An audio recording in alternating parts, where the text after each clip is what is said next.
Now today I want to teach you how to do Amazing Grace. Let's get started. Okay, I know a lot of people like Amazing Grace and it's a beautiful song. So one thing we have to start with is actually the melody, right? So you can of course look at the score and play the melody, or watch somebody play and then you can copy that. Now I'm going to just play the melody first. So we're going to be doing C major again, okay? So we start on G.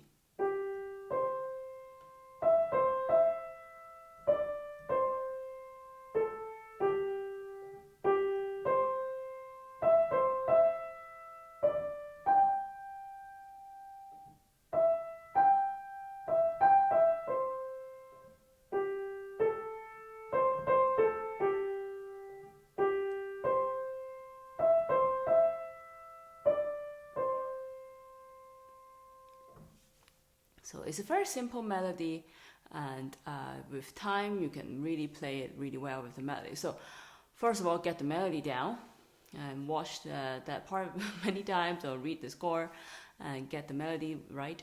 And then the next part is to actually put the chord. So again, with a simple song like this, usually 3 chords will do, right? So the first chord C, second chord F, the fourth chord in the key, and then the fifth chord G, right?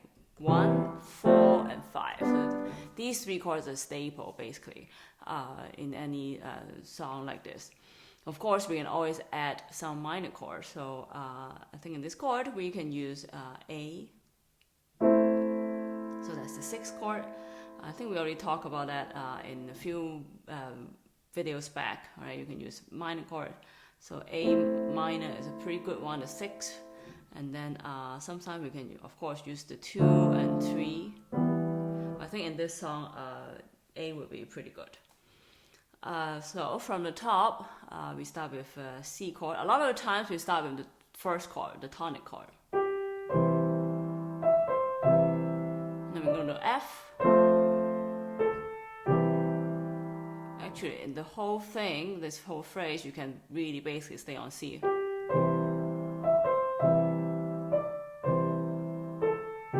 But it would sound better if you go to the F. So C,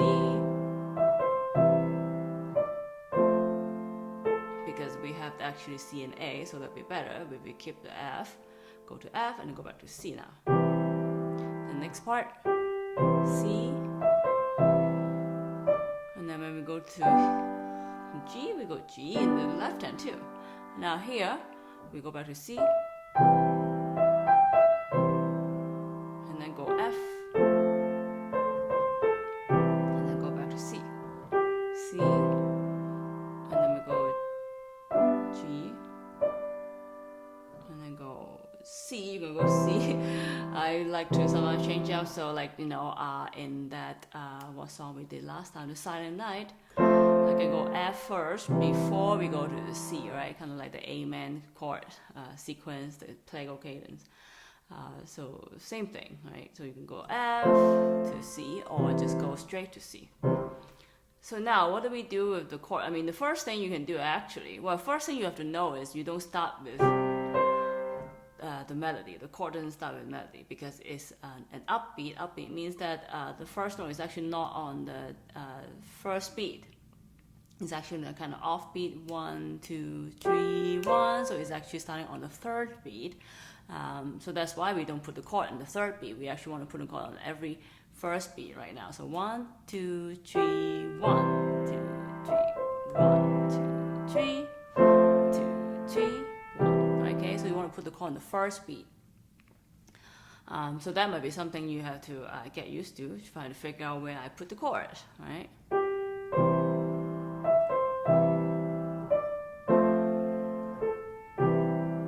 If you have a score, write it down, put an arrow. That's kind of how I help with my student. Put an arrow there on the first, like every downbeat, right? So the arrow is where you put the chord, the left hand. So what do we do with the chord, right? First of all, you can just play, a lot of times you don't have to replay the whole chord, like all the 3 notes in the chord, you can just play a 5th. That's the easiest way to do it.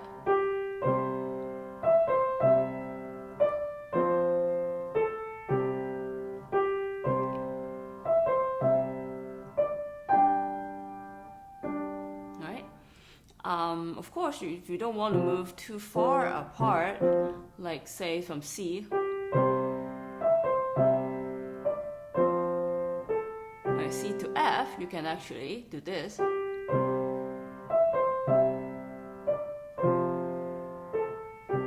So you can actually do a kind of an inversion, but at the beginning, again, is more complicated to think about, oh, I have to inversion, do it like differently. Just stay with the root position, so then you can find the root in the bass note immediately, because that's the chord note, right? C, go to F, and then you just keep the same distance, right? Don't move around your hands too much, keep the same, distance. Keep the same pattern is easiest, right? So then where do we could put the minor chord, right?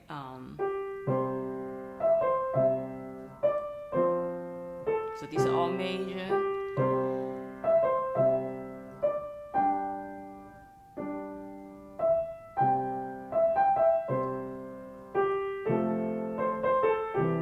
So I can go,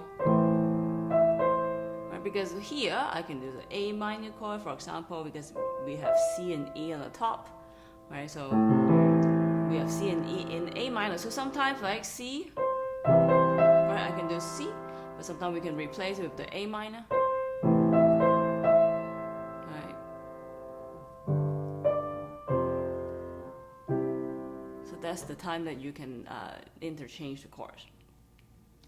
Now, what do we do with the patterns other than just this, right? Again, you can do, right? So even though it's like, oh, I'm using the same patterns over and over, well, the point is actually to get used to a few simple patterns, right? That you can always fall onto. Like you don't have to always, oh, okay, what do I do next, right? So try to have a few patterns that you can use all the time, especially with slower song. I want to say not so fast song. Slower song, then you can always do this kind of rhythm. With faster song, you can do a kind of, right, a syncopated rhythm. That would be a good one. And then, like last time with the Jingle Bells, right? I mean, Jingle Bell you can go slow too, right?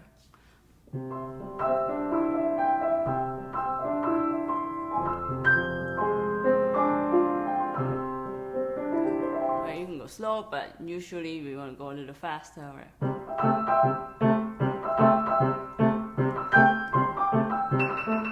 Right, remember that, right? So you can do some kind of like a blues kind of rhythm in the faster song, but Amazing Grace and Silent Night, for example, I think we tend to go with a slower flow. So that's why we can rely on these kind of rhythm pattern like this, right? Okay, Amazing Grace. Alright, so stay with this, fifth and octave.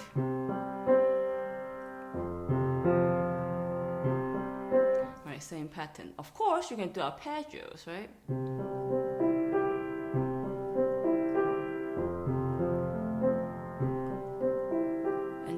If you feel, oh, this is too complicated, stay with this, right? Or even this.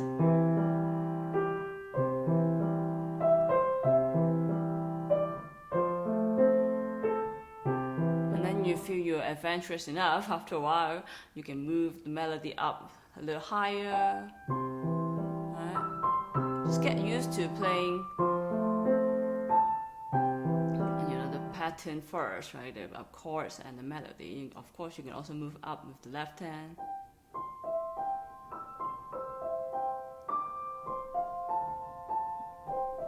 Sounds more peaceful and things like that. Or you want to be like more dramatic.